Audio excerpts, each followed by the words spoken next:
I have a cooked and a cooked only, and my cooked is the phrase, "What's the story?" It's pissing me off. So I got some notes here. First and foremost, the Webster's definition of story is an account of incidents or events. That means when you're watching television and you see what happened, that's the story, right? Okay.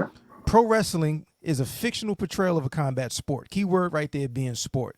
So this week we had Dominion, New Japan. Bryan Danielson comes on the screen. He challenges Kazuchika Okada to the match at Forbidden Door. Immediately, people start jumping out of the window. Oh, there's no story, there's no build, there's no story, there's no build. Each of their careers is the build, right? You have a legitimate GOAT challenging another legitimate GOAT to a match at a pay-per-view to see who's better, right? Keyword, sport.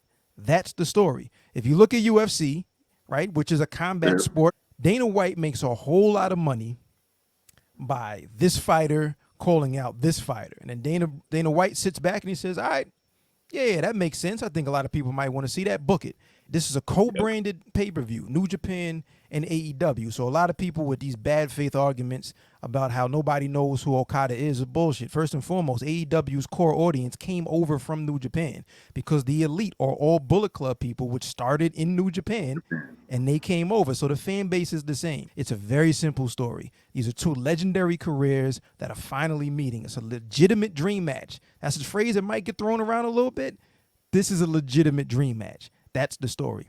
And my theory is that it's a lot of people that don't watch and talk, so you have no idea what you're talking about. You maybe only watch one show and don't watch the other, but you have to have a comment because you got thumbs, right? Or it's people that specifically pick a side as if you're part of the team or whatever, because you know that you have your little podcast and you try to get your engagement on your Twitter account. So you're going to poke the bear and just try to Democrat and Republican that shit and get people to jump out of the window because you're on the opposite side of them. So it's never a good faith argument. And then you have people like us that watch it, everything, and call everything as we see it. So people that go out here and say, what's the story? If you have eyes and you watch the show, that's the story. We can debate whether the story has legs or depth. That's a completely different conversation. Right. But let's stop with the bad faith arguments. Feel me?